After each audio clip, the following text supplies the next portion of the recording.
E aí, eu sou o Saor Lucena e seja muito bem-vindo ao podcast da editora Vida Nova. Aqui a gente procura conversar com autores, pastores e teólogos em geral sobre os livros lançados pela editora Vida Nova e as questões importantes que eles abordam.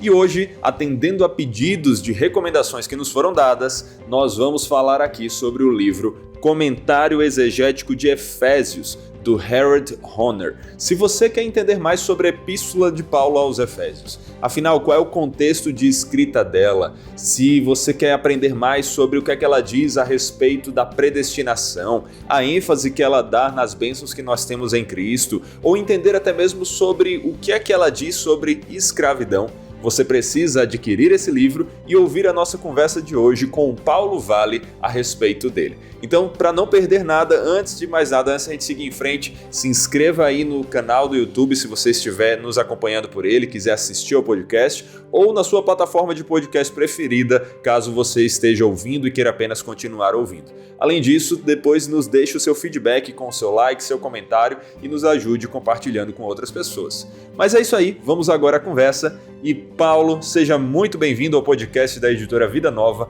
É uma alegria ter você aqui com a gente mais uma vez, meu irmão.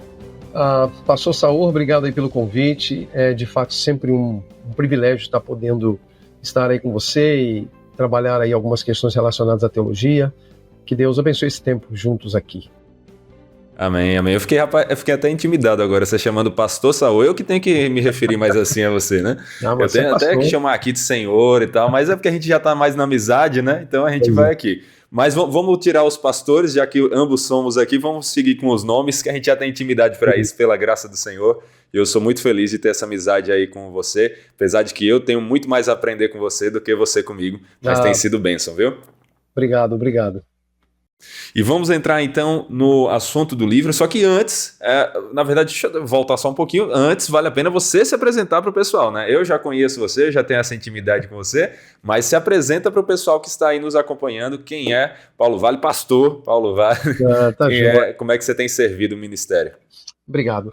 Bom, eu sou Paulo Vale, como já disse o Saor, né? Eu sou casado com Daisy, nós temos 3 filhos, o Abner, a Isabel e o Jonatas. 2 já são casados, o Abner, o mais velho, já nos deu o José, e a Isabelle, a qualquer momento, vai nos dar o João. Estamos aqui na expectativa do nascimento do segundo neto. Bom, eu tenho servido nos últimos 20 anos na Igreja Batista do Redentor, aqui na cidade de Volta Redonda, que é fruto de uma plantação que começou alguns anos atrás, portanto, e tem sido um tempo assim muito abençoado da parte de Deus aqui no serviço junto aos irmãos aqui na igreja. E Deus tem me dado também o privilégio de servir em algumas outras frentes, né? Como, por exemplo, no Seminário Martin Bucer, onde leciono, também ali apoiando o trabalho de um seminário em Angola, um seminário reformado, batista reformado em Angola, e cooperando com a Colisão do Evangelho, com a revista da própria Vida Nova, Teologia Brasileira. Tem sido um privilégio poder estar aí nessas frentes também servindo ao Senhor. Muitas frentes, que Deus continue abençoando. E tá então para ter mais um netinho aí chegando já, né? Tá aqui semana, sabe dizer? Rapaz, qual é a semana que tá? Vai completar agora 39 semanas. 39 Eita. Semanas, já no domingo então, agora. Então a gente tem que orar para nascer com muita saúde, mas não nascer agora na gravação. Não, durante a gravação. Para não ter que parar aqui. Você sabe que quando eu fui ter o meu primeiro filho, hoje eu tenho 2, né? O Apolo de 6 anos e o Caleb de 4 anos. Quando eu fui ter o primeiro, aquela experiência de pai, assim, primeiro filho e tal, eu ficava, amor, já imaginou se esse menino nasce no meio de uma pregação? Como é que eu faço? O que é que eu tenho que fazer ali? Para a pregação e corre. Exato. Irmãos, que o Espírito Santo aplique ao coração de vocês. Tchau. Deixa correr. É isso aí. Mas hoje vamos falar, inclusive, de um livro que é muita bênção para se expor numa pregação. Eu já tive a alegria de expor aqui a Epístola de Paulo aos Efésios na minha igreja, na Igreja Batista Reformada de Jundiaí.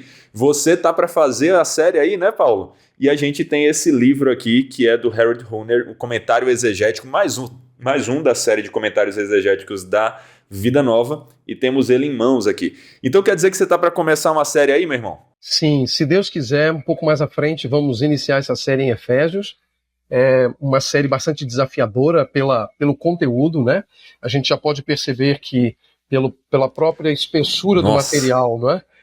Você tem uma epístola que não é das maiores epístolas do Novo Testamento, mas que você tem um comentário tão robusto como esse aqui, demonstra que há uma profundidade muito grande em relação àquilo que o apóstolo Paulo escreveu, demandando bastante trabalho para tentar dar conta da grandeza daquilo que Deus revelou através do seu servo apóstolo Paulo.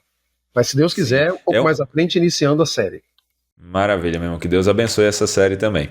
E falando, né, nessa complexidade, ou vamos dizer, essa riqueza, eu acho que é uma palavra muito mais adequada, essa riqueza de Efésios, é interessante a gente pegar uma epístola com 6 capítulos, poucas páginas, que dá origem a um comentário desse tamanho com mais de 1000 páginas. Né? Então, por que isso acontece, Paulo? Por que nós temos um comentário tão grande sobre uma epístola tão pequena? Quando a gente considera os tópicos tratados pelo apóstolo Paulo na carta, na epístola, a gente precisa constatar que a gente está diante de temas que são importantes, obviamente, à própria fé cristã, mas eles também são temas muito profundos, demandando, assim, bastante empreendimento na tarefa de entender aquilo que o apóstolo Paulo ele desejava, de fato, comunicar.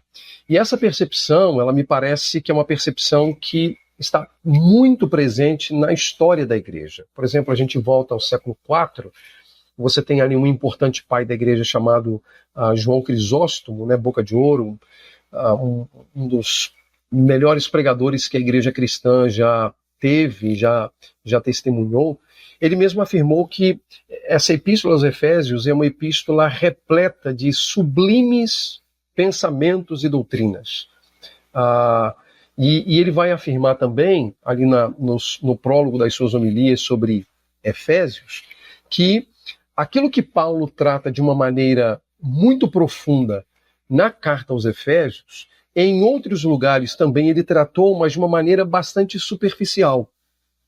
Então, assim, se justifica a razão de um comentário como esse, com mais de 1000 páginas, né, para uma epístola de 6 capítulos, uma epístola, portanto, curta, em relação, inclusive, a outras epístolas do Novo Testamento, além, obviamente, dos desdobramentos práticos que a epístola aos Efésios ela traz, ela estabelece para a igreja de Éfeso e, consequentemente, também estabelece para nós. Só que, no nosso caso, com desdobramentos ainda maiores diante dos desafios que a gente tem relacionados ao próprio texto bíblico. É realmente uma riqueza muito grande que a gente vê em Efésios. Eu consegui perceber isso aqui dentro das minhas limitações, junto com a igreja, enquanto a gente fazia isso. E, na verdade, a gente já teve a série de pregações Efésios há um tempo. Foi, inclusive, a primeira série de pregações que nós fizemos aqui na igreja. Mas a gente está voltando a Efésios porque nós estamos fazendo agora estudos bíblicos indutivos em Efésios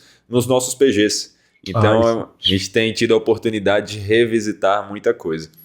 E é uma epístola muito densa, muita informação contida em poucas palavras ali. Você pega, né, a primeira seção do capítulo 1, versículos 3 ao 14, você já tem ali toda uma estrutura de louvor ao Deus Trino, assim, absurdamente rica, né? Isso. E um detalhe importante, falando nessa questão do material que é denso, né? E citando especificamente esse recorte, essa perícope que você fez menção aí logo no início, o próprio autor, ele no comentário, ele vai gastar dezenas e dezenas de páginas para comentar aqueles primeiros versículos de Efésios, né? Então, o que mostra de fato ali a profundidade do texto, né? A profundidade do texto divino e, obviamente, a necessidade que a gente tem de empreendermos esforços, grandes esforços, para entender aquilo que Deus desejou dar a conhecer por meio do apóstolo Paulo. Então, eu acho que aqui está a razão para ser um comentário tão robusto como é o de Efésios. Muito bom. Inclusive, vamos falar um pouco do autor. Você trouxe ele aqui, a gente precisa falar realmente sobre quem ele é, e esse é o gancho perfeito. Quem é o Harold Hoehner e qual é o papel dele como um comentarista para escrever algo tão profundo como esse comentário exegético de Efésios? Bom, O Harold Hunter já é um teólogo falecido, né? Ele faleceu no ano de 2009 e ele foi um importante professor no Dallas Theological Seminary, no estado do Texas, nos Estados Unidos, onde ele serviu por aproximadamente 40 anos. Ali ele basicamente trabalhou com disciplinas ligadas ao Novo Testamento, mais especificamente ligadas à exegese do Novo Testamento, na parte do Departamento de Estudos Bíblicos, e ele também coordenou um importante programa de PhD nessa mesma instituição no tempo que ele passou ali.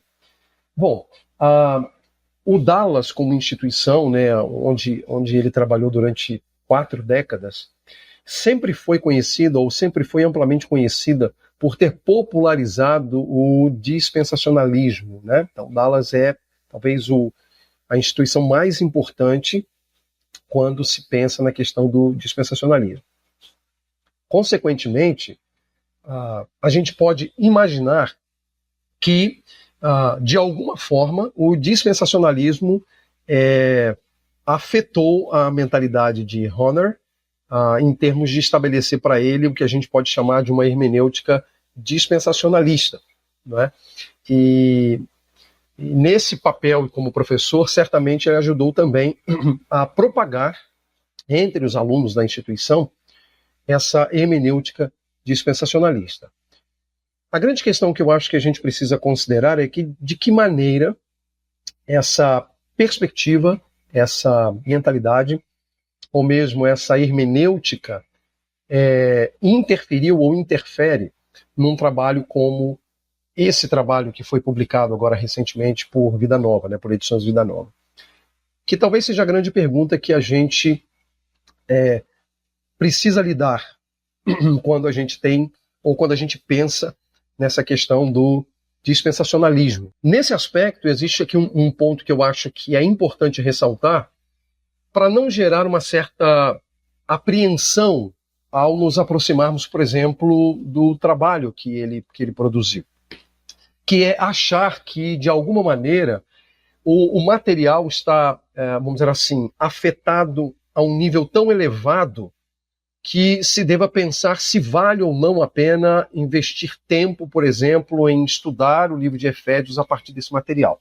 E aí eu vou dizer que o fato dele ter uma hermenêutica dispensacionalista, é óbvio que ele vem para a carta aos Efésios e naquilo que diz respeito ao pensamento dispensacionalista que está presente em Efésios, ele vai, obviamente, se posicionar. Entretanto, isso não afeta, sob hipótese alguma, vamos dizer assim, a efetividade do trabalho que o Hunter ele se propôs realizar. É um trabalho extremamente sério e onde a gente vai encontrar um pouco dessa questão do dispensacionalismo, basicamente na relação entre judeus e gentios, quando ele vai tratar, por exemplo, das questões relacionadas à relação deles agora em Cristo, que é uma preocupação com a qual Paulo tem que lidar, né? A gente lembra ali dos capítulos 2, 3, 4, em que Paulo lida com essas questões e ele vai mostrar de uma maneira muito séria e exegética o lugar de judeus e gentios juntos na igreja. Essa é uma perspectiva que está muito clara e presente no comentário dele. Judeus e gentios juntos, levando-se em conta aquele rompimento ou aquela quebra do muro ou da parede de separação que havia entre esses dois grupos antes de nosso Senhor Jesus Cristo. Então, ele foi um importante professor no contexto da teologia, ligado aos estudos bíblicos, ligado à exegese do Novo Testamento, e que traz uma contribuição, traz uma contribuição muito importante para todos nós no campo da compreensão do texto bíblico do Novo Testamento, mas muito mais especificamente por conta da nossa conversa aqui, no livro também de Efésios. Maravilha.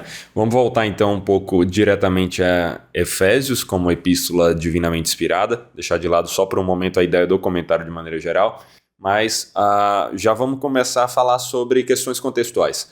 Para quem é essa carta, né?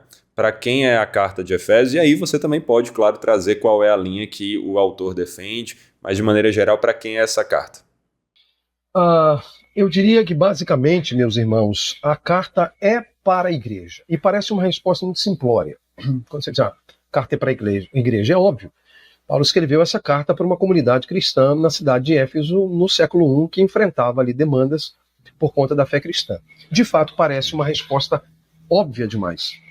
Mas, quando eu penso aqui que essa carta é para a igreja, eu estou pensando numa epístola, numa carta que é vital para a igreja contemporânea. E aí eu quero explicar o porquê. Ou pelo menos apontar alguns pontos que podem nos ajudar a entender o porquê. Primeiro, é que a gente não pode fechar os olhos para a realidade de que a igreja contemporânea está em crise. A igreja contemporânea, ela vive uma crise. E essa crise, ela possui tentáculos, vamos dizer assim. Ela tem braços, alguns braços. Por exemplo, ela é uma crise política. E aqui eu não estou pensando em políticas públicas, eu não estou pensando no Estado brasileiro. Eu estou pensando numa crise política à medida que nós verificamos, por exemplo, jogos de poderes no contexto das igrejas e no contexto das denominações cristãs. Ela é moral, à medida que a gente nota um modo degradado, mas cada vez mais tolerado de vida pelos que se identificam com a fé cristã. Ela é espiritual, porque à medida que olhamos para ela, percebemos que mesmo os membros das igrejas demonstram não conhecerem suficientemente a Cristo. Isso no contexto da igreja contemporânea. E ela também é litúrgica, à medida que mostra para a gente que no Evangelho não há lugar para personalismos, como o que nós vemos muitas vezes na adoração pública. Então, quando eu penso que essa carta é uma carta para a igreja, o que eu tenho em mente são as realidades da igreja contemporânea com as suas múltiplas crises, com os seus múltiplos problemas, com os seus múltiplos aspectos, que eu não posso dizer que é algo muito diferente do cenário lá do primeiro século. Lá tinha os desdobramentos óbvios do primeiro século, nós temos os desdobramentos do nosso século, da nossa geração, mas é uma carta que ela surge num contexto de uma profunda necessidade da igreja pelo Evangelho de Cristo. Por isso é uma carta que precisa ser ensinada, é uma carta que precisa ser pregada, as pessoas precisam lê-la, as pessoas precisam meditar nela e concluirmos que essa epístola, de fato, é uma epístola para nós. Foi escrita originalmente para aqueles irmãos, mas que chega para nós com uma capacidade enorme, uma capacidade evangélica enorme de tratar os grandes problemas que a igreja contemporânea ela acaba enfrentando. Então, uma igreja como a nossa precisa muito da carta de Paulo aos Efésios. Essa ênfase em igrejas de maneira geral, não só uma cidade específica, pode ser vista até de certa forma na questão do debate se ela é para Éfeso em específico, né, se o trecho que fala sobre Éfeso faz parte do texto original, ou se ele foi acrescentado por um escriba ou não, ou se ela é para ali, para regiões da Ásia Menor, de onde Éfeso era a principal cidade, né? Esse é um debate antigo, né, e que foi acentuado principalmente com as descobertas aí de manuscritos bíblicos, né, manuscritos do Novo Testamento, especificamente da carta aos Efésios. A verdade é que, de fato, alguns manuscritos antigos possuem ali uma espécie de lacuna no lugar em que aparece a expressão em Éfeso, né, dentro do contexto. Alguns chegam a dizer, inclusive, que essa carta ela poderia ter sido originalmente escrita para os laodicenses, né, para a igreja de Laodiceia. Bom, nós vamos ter que lidar com essas incertezas, porque realmente não é tão simples de você estabelecer uma precisão sobre essa questão, mas o fato é que mesmo que ela fosse uma espécie de epístola circular e que procurasse, vamos dizer assim, atender as demandas de outras igrejas em outras localidades, essas localidades que têm sido propostas, como por exemplo a própria igreja de Laodiceia, ela era uma cidade muito próxima ali de Éfeso. E eu lembro que numa conversa que nós tivemos tempos atrás sobre as 7 igrejas da Ásia, né, onde nós vamos encontrar inclusive essas duas igrejas, Éfeso e Laodiceia, Eu lembro que a gente conversou um pouco sobre aquela rota que parece que João respeita no momento de endereçar, né? Na ordem que aparece ali nos capítulos 2 e 3 de Apocalipse, parece que ele respeita uma rota que havia, uma rota natural que havia da primeira cidade, que era Éfeso, até a última cidade dessa lista. E se isso, de fato, pode ser confirmado, então seria perfeitamente natural que a carta escrita por Paulo aos Efésios tivesse grande valor e importância para as igrejas circunvizinhas, incluindo, obviamente, igrejas como a de Laodiceia. De fato, esse debate está em andamento, embora me pareça que as últimas décadas parece que elas conseguiram, vamos dizer assim, diminuir os efeitos desse debate no contexto acadêmico, de maneira que hoje existe uma perspectiva que praticamente se estabelece ali a cidade de Éfeso como sendo a cidade destinatária a qual Paulo dirige, de fato, essa carta. Mas eu não vejo problema que em relação àqueles que eventualmente afirmam que não teria sido direcionado originalmente a Éfeso, desde que o contexto geográfico, a amplitude geográfica não se extrapole tanto em relação à cidade de Éfeso, o que caberia perfeitamente bem ali, por exemplo, a cidade de Laodiceia. Sim, sim, com certeza. E sobre um outro aspecto muito importante do contexto é quando ela foi escrita, em que contexto ela foi escrita. Então a gente já falou um pouco da questão dos destinatários, mas como é que está sendo o momento da escrita da carta? Bom, uma questão que é importante sempre que a gente lida com datação, seja do Novo Testamento ou mesmo do Antigo Testamento, a gente nunca consegue trabalhar com precisão, né? A gente não tem como datar com precisão as obras das Escrituras e estabelecer, portanto, uma data específica. Os autores bíblicos, eles também não se preocuparam em deixar esses registros, né, com a data ali estabelecida, o que resolveria muitas questões para nós, mas também não foi ali uma coisa pensada por eles e não era parte do hábito epistolar também, né? Não era parte do hábito epistolar. É claro que a gente pode, à luz de testemunhos históricos e também do próprio texto, né, das evidências internas do próprio texto e as evidências externas trazidas aí pela história, chegar a algumas conclusões. E é isso, basicamente, que os estudiosos do Novo Testamento têm feito quando lidam com essa questão de datação e, no nosso caso agora, mais especificamente, com a carta aos Efésios.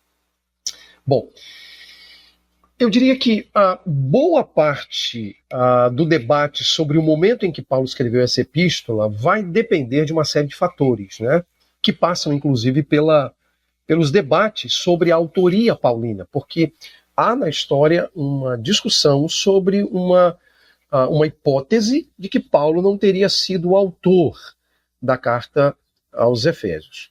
O que também parece ser um argumento que perdeu força ao longo da história e, sobretudo hoje, em pleno século XXI, não há realmente qualquer nome de peso dentro dos estudos acadêmicos que vá levantar a hipótese de que Paulo não seja realmente o autor da epístola aos Efésios.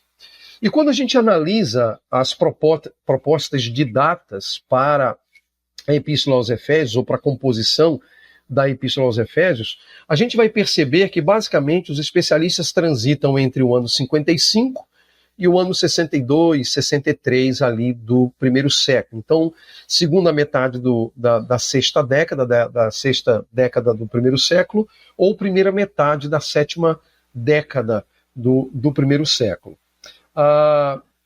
Consequentemente, esse momento, pelo testemunho histórico, seria talvez a última década de vida do apóstolo Paulo. Ele teria morrido ali na primeira metade da década de 70, da década de 60 ali, né? Entre os anos talvez 64, 65, ele teria sido então morto, né? Por uma determinação do próprio Império Romano. E acrescente-se também ao fato de que não dá para a gente determinar muito qual é o encarceramento do qual Paulo está sendo vítima agora. Porque há dois Esse é um ponto, né? né? No caso, Paulo está preso enquanto escreve essa Sim, epístola. essa carta. Isso é fato. Isso parece haver dúvidas quanto ao encarceramento de Paulo. A dúvida é qual seria esse encarceramento, porque existe um encarceramento que aponta ali para a segunda metade da década de 50 ali, 57, 58, que teria sido em Cesareia. Ele teria ficado um tempo em Cesareia, e existe o encarceramento em Roma, que foi, de fato, o último encarceramento e que, vamos dizer assim, desencadeou a execução dele, que, vamos dizer assim, executou ali aquilo que o Império Romano havia determinado quanto a ele. Então, esses elementos todos precisam ser levados em consideração. O que é que, predominantemente, os autores do Novo Testamento, eles defendem? E essa também é a posição do Harold Hoehner. Eles vão defender a ideia de que essa carta ela foi escrita no encarceramento que Paulo está vivendo em Roma, portanto é o último encarceramento, onde ele será executado. E a data que normalmente se propõe, embora não haja unanimidade, a data que se propõe seria os anos talvez ali 61 ou 62. Seria a data, portanto, em que Paulo teria escrito esta carta e, passado algum tempo, talvez 1, 2, no máximo 3 anos, Paulo então seria executado. Certo é que, após a carta aos Efésios, Paulo também escreveu outras epístolas, outras cartas, né? Inclusive é dito que aquelas cartas pastorais, seguindo a ordem de 1 Timóteo, Tito e 2 Timóteo, teriam sido as últimas 3 epístolas escritas por Paulo, e isso ali já no momento final mesmo, derradeiro, da própria vida de Paulo. Então, aparentemente, a gente tem aqui essa data da primeira metade do século, da sexta década, da década de 60 do primeiro século, em que Paulo teria, de fato, escrito essa carta. E escrito para lidar com as dificuldades e os problemas e as circunstâncias que a igreja de Éfeso estava, de fato, ali enfrentando no primeiro século. Sim. E quais são, no caso, os principais temas que Paulo fala em Éfeso, né? Quais os principais temas abordados nessa epístola aos Efésios? Bom, a gente também tem uma amplitude muito grande de temas. Eu vou me ater aqui ao que o Harold Hoehner propõe. Acho que, por uma questão mais pedagógica, didática, eu vou manter esses tópicos aqui porque eles já oferecem muito conteúdo para debate. O primeiro grande tema, que ele é escancarado logo no início do texto, capítulo 1, é a perspectiva trinitária do apóstolo Paulo. Ao falar da obra da redenção, ele vai falar sobre Deus Pai, Deus Filho e Deus Espírito Santo. Isso fica claro ali no capítulo 1, dos versos 3 a 14. Então você tem ali mais ou menos do verso 3 ao verso 6, início do verso 7, a obra do Pai, do verso 7 ao verso 12, a obra do Filho, e versos 13 e 14, a obra do Espírito Santo. Então, o primeiro grande tema, primeiro grande tópico que Paulo desenvolve é a doutrina da Trindade. E isso é muito significativo, por quê? Porque em nenhum outro texto paulino nós vamos encontrar Paulo gastando, entre aspas, gastando tanto tempo falando sobre a Trindade.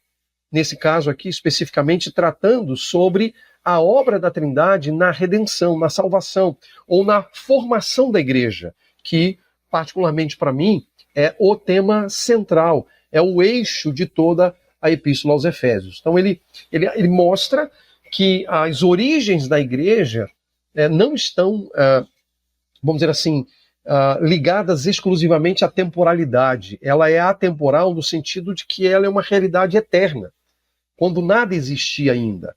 Esse é o conceito que o próprio Paulo vai trabalhar quanto à formação da igreja desde a eternidade. Então, o primeiro grande tema diz respeito à Trindade, consequentemente, à paternidade do Pai, né? a obra do Filho na redenção e, consequentemente, também o selo do Espírito como garantia da nossa própria redenção. Colado à questão da Trindade, até porque esse tema também está ligado à abordagem que Paulo faz da Trindade, nós vamos encontrar a soteriologia.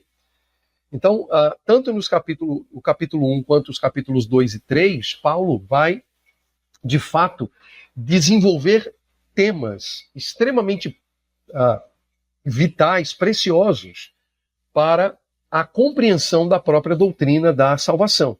Então, a soteriologia é um ponto, é uma doutrina, é um tópico também muito importante dentro desse cenário que a gente tem no Novo Testamento, mostrando a maneira como Deus agiu em Cristo para redimir, para salvar pecadores, e a maneira como a graça de Deus alcança esses pecadores.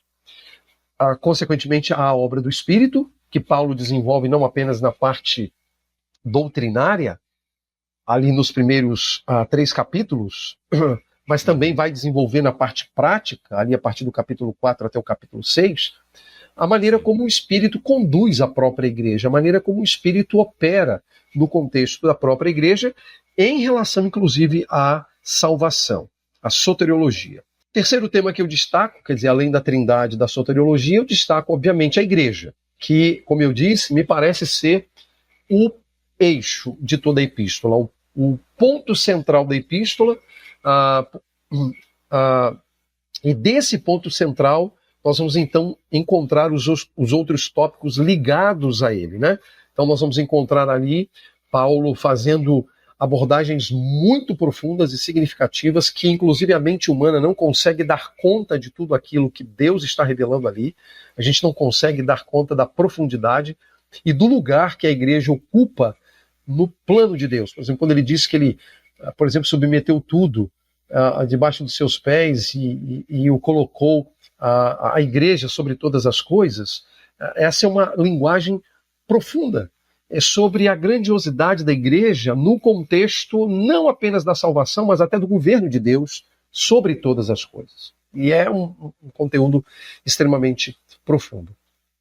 E, obviamente, eu não posso deixar de destacar o elemento de que a igreja agora, por conta das demandas que certamente estavam sendo experimentadas na cidade de Éfeso, ela é formada por judeus e por gentios.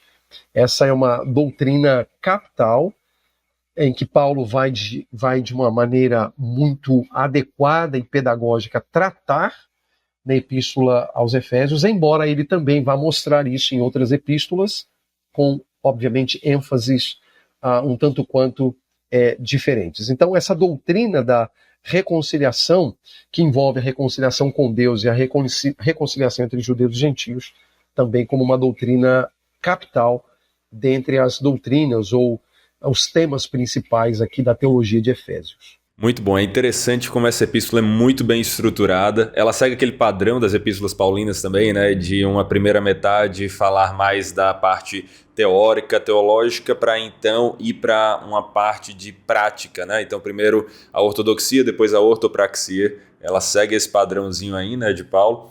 E ambas as partes são muito ricas. Agora, voltando para o início e tentando abordar alguns desses temas que você destacou, para a gente entender um pouco mais sobre eles.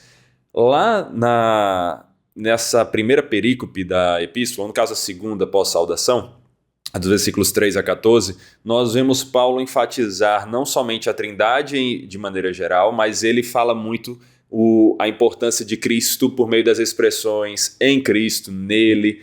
E ele vai fazer isso não só ali, ele começa ali, mas ele faz ao longo da epístola. Uhum. Então, por que tanta ênfase nessa questão de estarmos em Cristo ou recebermos isso em Cristo e toda essa ênfase que Paulo dá em Efésios? Essa ideia que é paulina e vai estar presente também em outras epístolas, Gálatas, por exemplo, Romanos, por exemplo, Paulo desenvolve muito essa ideia de estar em Cristo. Ela é uma sentença extremamente importante para nós entendermos o que é o Evangelho propriamente dito.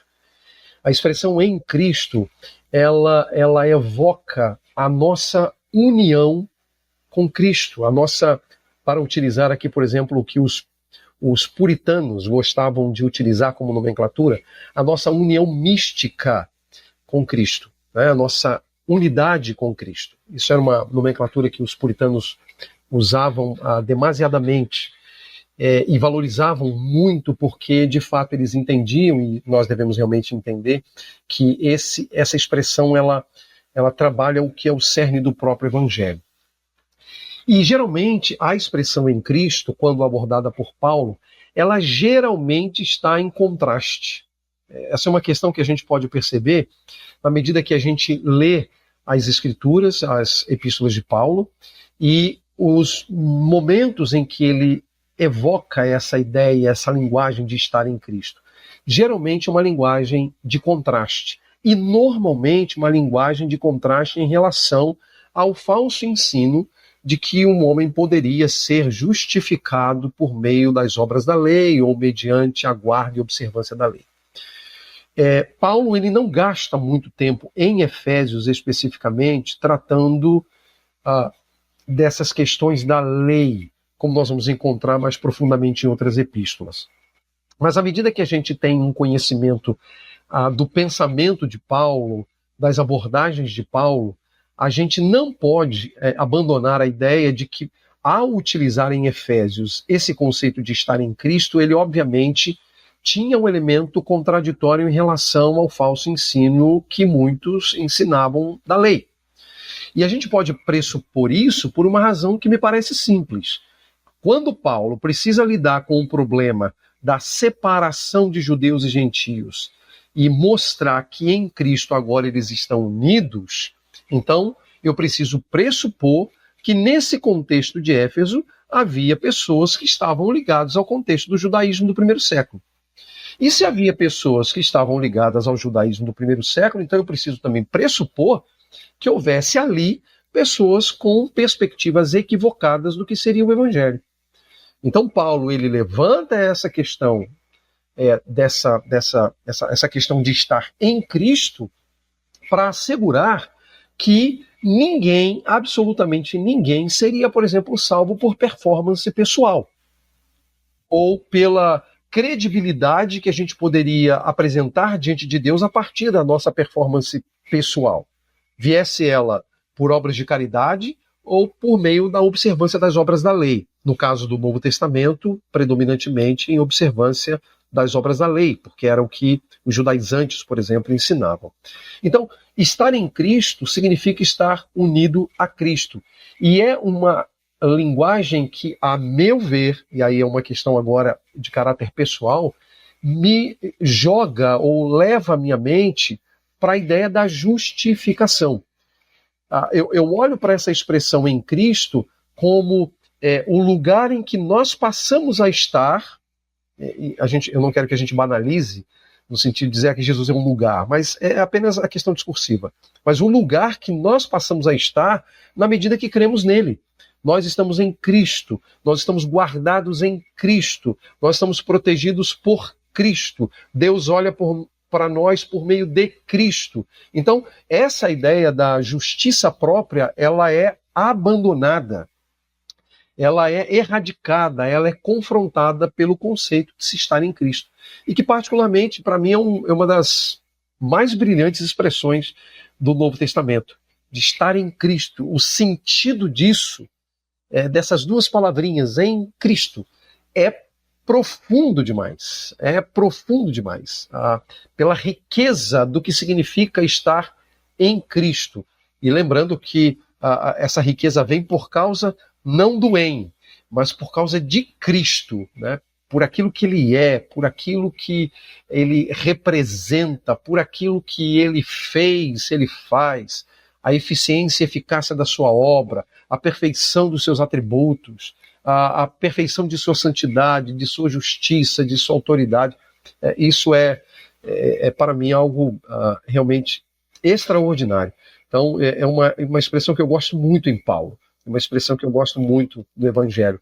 Essa ideia de estar em Cristo é maravilhosa. É uma ideia maravilhosa. Sim, com certeza. É enfatizado ali em Efésios por causa dessa conexão com as bênçãos que Cristo conquista para a sua igreja, né? Efésios vai discorrer sobre isso, falando sobre a justificação, como se destacou, mas também a adoção, não aqui por uma ordem, mas citando várias que me vêm à cabeça: a adoção, a redenção, a filiação de maneira geral, a reconciliação. Então tudo isso, né, tem a ver com o fato de hoje não estarmos mais sozinhos, ou no pecado, ou debaixo da lei como a estrutura para que nós nos justifiquemos, mas estamos em Cristo, aquele que já, por sua obediência, nos justificou, aquele que pela sua morte pagou os nossos pecados, nos perdoou. Então tudo isso realmente é muito bonito de ver ali, né? Isso me faz lembrar aqui, na semana passada, se eu não me engano, tive a oportunidade de dando aulas de grego para uma das turmas lá do seminário. A gente trabalhou exatamente esse texto de Efésios capítulo 1, de 3 a 14. Então a aula toda foi em cima desse texto. E um aluno, ele fez um destaque que eu não fiz o destaque. Durante a aula, eu mesmo não destaquei esse ponto porque a gente estava focado numa outra questão, mas ele fez um destaque que foi realmente muito apropriado. A quantidade de vezes, na perícope que vai do verso 3 ao verso 14 do capítulo 1, a quantidade de vezes que o apóstolo Paulo utiliza o pronome pessoal de terceira pessoa do singular. Ele, ou nele, dele, a ele. Aparece inúmeras vezes. Eu contei mais de uma dezena de vezes dentro desse texto do capítulo 1, de 3 a 14. O que mostra, de alguma maneira, a centralidade de Cristo também nessa perícope que, claro, trata da obra do Pai, trata da obra do Espírito, mas a figura de Cristo, a pessoa de Cristo é central para tudo aquilo que é de fato feito. Esse é um detalhe importante. Benção demais. E um outro tema que ainda está nessa perícope e ele também desenvolve, na verdade é bem isso, né? Parece que nessa perícope ele joga todas as informações sobre as bênçãos de Cristo e depois ele vai desenvolvê-las com mais calma ao longo do restante ali, né? Mas ele fala sobre a questão da predestinação para a salvação. E esse é um tema que é debatido demais até hoje em nossos dias, sobre como assim predestinação, o que é que ele quer dizer. E aí eu queria que você trouxesse um pouco do que o autor, o Harold, vai trazer no comentário exegético dele sobre a ideia de predestinação que Paulo aborda. Eu acho que um primeiro ponto que é importante, eu sempre gosto de dizer isso, e talvez por isso a gente tenha na história tido tantos embates envolvendo essa doutrina, que é uma doutrina bíblica, e quem tenta negar que ela seja uma doutrina bíblica não está sendo muito honesto com o texto, porque ela está claramente exposta na Escritura. Tudo bem, as pessoas podem até ter percepções equivocadas, mas negar a presença dela na doutrina, como muitos já fizeram, não é muito honesto, não é correto, de fato não é justo, porque ela está presente ali. A doutrina da predestinação, ela é uma doutrina, assim como a doutrina da eleição, sempre apresentada num contexto de grande consolo e conforto para a igreja. Talvez o grande problema que a igreja teve que lidar ao longo de toda a história, e é o nosso problema também, é pegar temas como estes e levarmos para a arena. E na arena ali nós brigarmos sobre esse tema. Quando, na verdade, às vezes em que esses temas, e aí agora eu faço alusão não apenas à predestinação, mas à eleição também, são tratados no contexto bíblico, eles sempre são tratados com o propósito de produzir consolo e conforto para a Igreja de Cristo. Então, os cristãos primitivos, eles não se dedicaram a debater sobre essa questão, porque no momento em que eles estavam lendo as epístolas e as cartas, as circulares que chegavam às igrejas, eles estavam envolvidos com tanta luta, tanta dificuldade, tanto sofrimento, tanta hostilidade e perseguição, que eles não tinham tempo para poder debater essas coisas, senão para obter o consolo e o conforto que essas doutrinas, obviamente, davam a eles, naquele contexto de grande luta. Mas o fato é que, ao longo da história, nós temos aí desdobramentos de inúmeros debates sobre o significado da doutrina da predestinação. Bom, se nós olharmos aqui o que o Harold Honor ele expõe no texto, ele propõe no texto, por ser um trabalho de fato exegético, nós estamos diante aí de uma perspectiva em que ela está dentro de uma perspectiva um tanto mais clássica, quando eu penso o período, inclusive, anterior à Reforma Protestante. E aí eu evoco aqui os pais da Igreja, né? Os pais apostólicos, os pais da Igreja, e, claro, chegando até os reformadores ali já no fim da Idade Média, início da Idade Moderna. E a doutrina da predestinação, tal como ela é apresentada na perícope de 3 a 14, ela é apresentada 2 vezes, porque ela nos fala tanto na perspectiva de Deus Pai como agente, né? Fica lá Deus como um agente, né? A ação é dele. Ele vai falar, né, que nos abençoou com toda sorte de bênçãos espirituais nas regiões celestes em Cristo e nos predestinou. E um pouco mais à frente, ele também vai fazer ali uma alusão, no caso aí Paulo, eu quero dizer, uma alusão à predestinação ligada à doutrina do próprio Filho. E lá ele apresenta um detalhe que é extremamente importante, que o autor do comentário também vai ressaltar, que é a predestinação para adoção de filhos.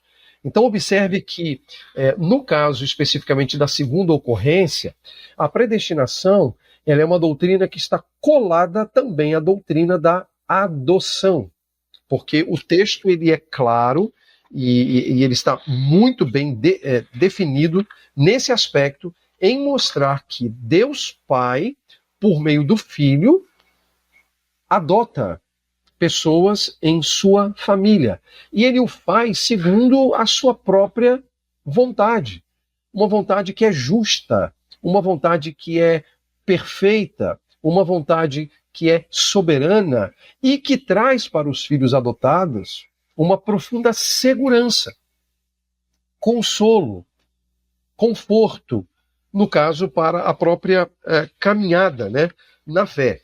Então, a doutrina em si, ela vai ser desenvolvida de uma maneira exegética aqui no próprio comentário, para mostrar exatamente a perfeição das obras de Deus em seu cuidado com a igreja. Porque, veja, nós não podemos descolar essas doutrinas da grande ênfase da epístola, que é a igreja de Jesus, que é a noiva de nosso Senhor Jesus Cristo, que está sendo santificada, que está sendo purificada, que está sendo encaminhada para se tornar plenamente irrepreensível e pronta também, obviamente, para utilizar uma linguagem mais tardia do primeiro século, estar pronta, preparada para as bodas do Cordeiro. Então, a doutrina ela é tratada aqui sempre nesse contexto do próprio consolo e conforto do que significa estar em Cristo, que foi um tema que nós vimos há instantes atrás. Então, a doutrina da predestinação ela é uma doutrina em que nos é revelado a agência de um Deus santo, a agência de um Deus perfeito, a agência de um Deus justo, que no seu propósito, ou segundo o beneplácito de sua vontade, ele desejou tomar para si pecadores para serem membros da sua própria família e serem herdeiros das grandes promessas que o Evangelho nos traz. Portanto, a doutrina da predestinação, ela não é uma doutrina de mérito, ela não é uma doutrina de performance pessoal, ela não é uma doutrina de credibilidade pessoal. Ela é a doutrina que deriva de um Deus que é bom, que olha para nós com o seu olhar de misericórdia e não vendo absolutamente nada em nós que nos recomendasse a Ele, toma a iniciativa então de enviar o seu Filho para que o seu Filho tomasse o nosso lugar, tomasse sobre si os nossos pecados, tomasse sobre si as nossas transgressões, as nossas misérias e, mediante a obra santificadora do Espírito, a obra regeneradora, pudéssemos ter consciência de pecado, nos arrependermos, crer em Jesus Cristo e termos uma vida agora santa, justa, na presença de Deus, como membros da sua família. Pessoas que foram, portanto, predestinadas. Portanto, a doutrina da predestinação, apesar dos inúmeros debates históricos, ela não é uma doutrina que gera, quando devidamente compreendida, qualquer orgulho ou prepotência ou coisa que o valha. Porque, na verdade, quando a gente olha para a predestinação na perspectiva que Paulo ensina, ela nos esvazia de toda e qualquer credibilidade e performance pessoal que possamos apresentar diante de Deus para sermos aceitos. Somos aceitos somente com base na justiça de Cristo e somos membros da sua família por obra da graça de Deus. Então é uma doutrina gloriosa, uma doutrina consoladora, uma bênção para a igreja de Jesus Cristo. Amém, amém. Existem vários outros temas muito interessantes que a Efésios aborda. A questão da união entre judeus e gentios é algo muito central para a epístola. Nós temos ensino sobre casamento, sobre criação de filhos, mas eu quero ver se a gente consegue trabalhar pelo menos mais um tema aqui, e um que me vem à cabeça é mais para o final, no capítulo 6, quando ele vai falar sobre a escravidão. Sobre a questão do senhor e do servo, o relacionamento entre um e outro, como é que fica isso em relação ao nosso entendimento de escravidão? O que é que o autor aborda sobre isso? Bom, por conta dos últimos debates na nossa geração sobre esse tema e a relação desse tema com a teologia, é sempre muito complicado a gente falar sobre um tema como esse, né? Embora deva ser falado. E quando a gente vai falar de um tema como esse, eu acho que algumas coisas precisam ser destacadas. Algumas coisas precisam ser previamente levadas em consideração. E antes de tudo, eu acho que é bastante relevante, é relevante a gente destacar que há um interesse, pelo menos nas últimas décadas, um renovado interesse, e a gente pode ver isso por meio de debates e também de publicação de artigos sobre o problema histórico da escravidão. Esses debates, esses artigos, eles chegaram também à academia teológica e, inevitavelmente, têm levado os teólogos a uma reflexão e a considerarem, na verdade, a questão da escravidão, tanto no Antigo quanto no Novo Testamento. E, diante disso, Honor escreveu um discurso, né, que é é como se fosse um capítulo dentro de um capítulo do comentário dele, onde ele se dedicou a considerar essas questões em relação aos dias do apóstolo Paulo. E ele é bastante taxativo, ele foi bastante taxativo quanto à escravidão ser algo desonroso e humilhante. Ele não olha a escravidão como algo bom. Ele entende que a escravidão era produto da queda e entende que a escravidão ela sofreu corrupções enormes na questão da própria relação entre os seres humanos, né? Trazendo humilhação, trazendo, enfim, vários tipos de problemas para as relações interpessoais, não só do primeiro século, mas até mesmo antes do primeiro século, uma vez que a gente encontra essas relações de escravidão também bem antes do cristianismo primitivo. O que a gente sabe é que essa relação ela era regulada como uma instituição ius gentium, que era um direito que se estabelecia entre os povos. Embora ele não justificasse, ele não aceitasse a humilhação provocada pela escravidão, né? Ele entendia, ou ele entende, né, conforme o texto, que era um direito que havia entre os povos. Por um outro lado, outro destaque importante que ele fez, e que é muito natural que a gente tenha que fazer aqui também, é o perigo que a gente corre de fazermos leituras anacrônicas. O que eu quero dizer com isso? É aquela questão de, pela consciência que nós temos da escravidão americana, ou pela consciência que nós temos da escravidão no Brasil, pegarmos esses parâmetros e transportarmos para o cristianismo do primeiro século, achando que o que eles tinham lá no primeiro século era semelhante ao que nós tínhamos aqui no Brasil, ou mesmo nos Estados Unidos. Isso não é verdade.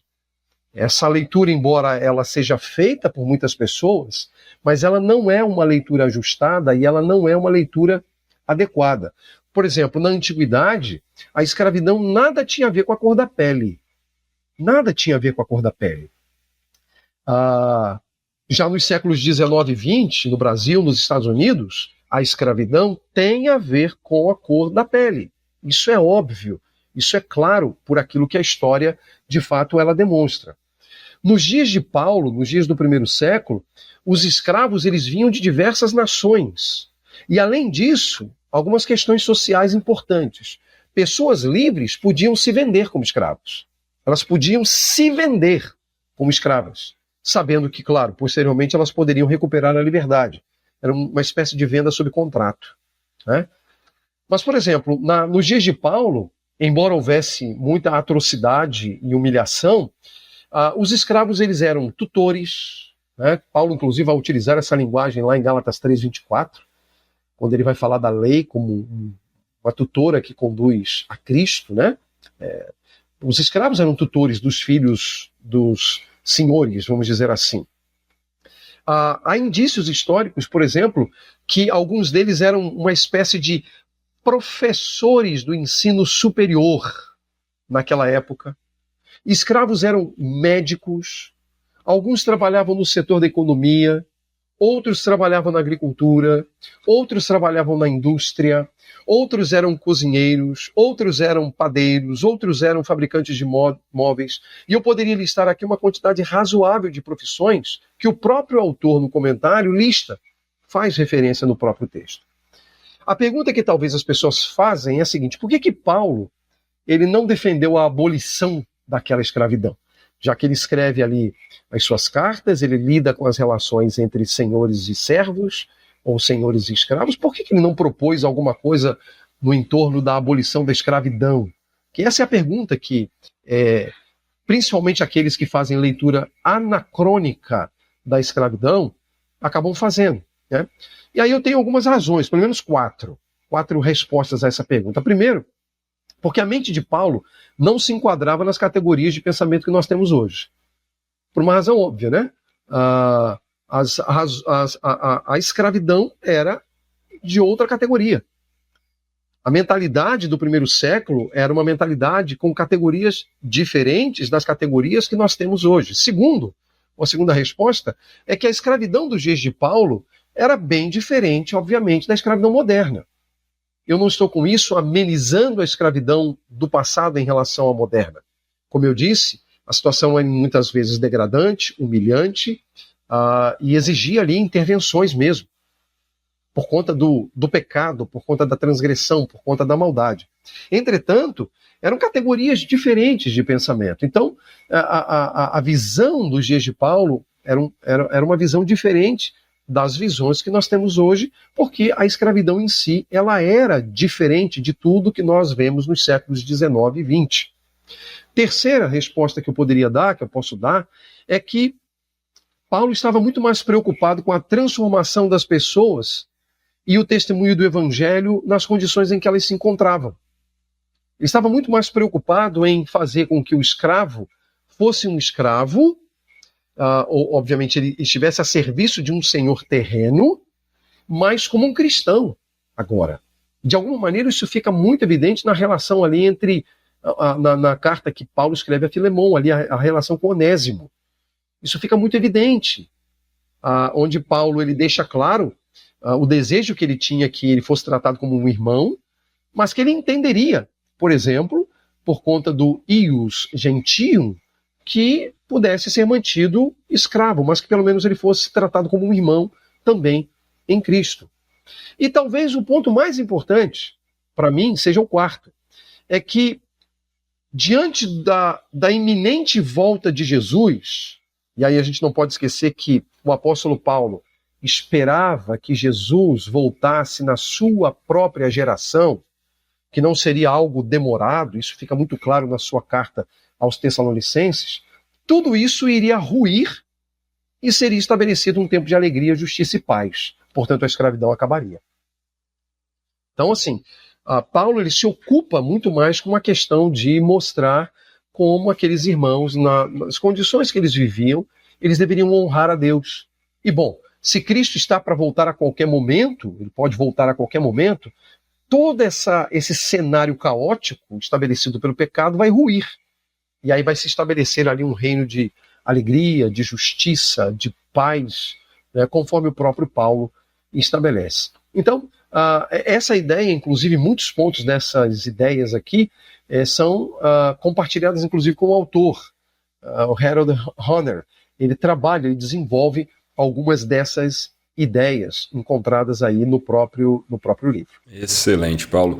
Muito obrigado por esse tempo aqui de conversa. Ainda tem muitos outros temas interessantes que a gente podia trazer, né? A própria questão da batalha espiritual, por exemplo, outro tema muito debatido e bem interessante dessa epístola. Mas a gente não tem mais tempo, não é o foco do podcast falar tudo sobre o livro. Imagina um podcast falasse tudo sobre um livro aqui de 1000 páginas, né? Não era mais um podcast, mas uma série de documentários. Mas quem quiser realmente entender como é que o autor vai abordar essas questões e se aprofundar mais na epístola de Paulo aos Efésios, o comentário exegético de Efésios do Harold Hoehner vai ser uma excelente ferramenta para isso. E tenho certeza que vai ser bênção na sua vida aí de casa que quer aprender mais sobre essa epístola. Paulo, mais uma vez, muito obrigado pela conversa, é sempre uma alegria conversar com você. Inclusive, fazendo um parênteses aqui, né, você mencionou sobre um outro podcast que a gente gravou, que foi sobre as epístolas, né, as 7 igrejas, exato, as 7 igrejas ali de Apocalipse, e é um outro podcast muito legal, também vai mencionar questões de Efésios, então se alguém quiser saber mais sobre isso, dá uma olhada aí nas nossas outras dezenas de episódios do podcast, tem lá esse com o Paulo, e tem muitas outras coisas boas. Mas Paulo, mais uma vez, obrigado, que Deus abençoe e continue te usando, meu irmão. Amém, meu irmão, obrigado aí mais uma vez pelo convite, é sempre um prazer poder partilhar desse tempo com você e, consequentemente, partilhar esse tempo com os irmãos.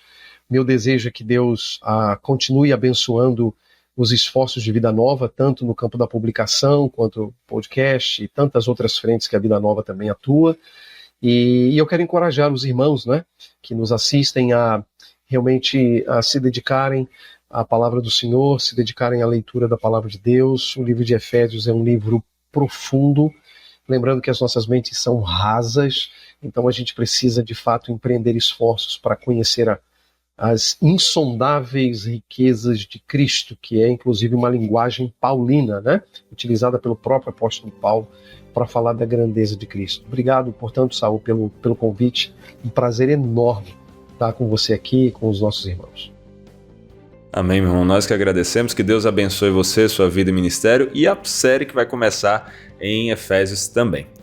E você aí de casa que nos assistiu, gostou dessa conversa, ficou interessado em aprender mais sobre Efésios, já sabe, adquira o livro, né, o comentário exegético de Efésios do Harold Hoehner, vai ser uma bênção na sua vida, e fique de olho também nas nossas outras dezenas de episódios do podcast e nos que ainda vem pela frente. Então se inscreva aí no canal ou na sua plataforma de podcast preferida, seja para você ouvir ou assistir ao podcast, e também nos ajude compartilhando com outras pessoas, nos dando o seu feedback com comentários para a gente entender como servir melhor você. Que outros livros você quer ver aqui? Deixa aí essas recomendações. E é isso aí. Até a próxima. Valeu!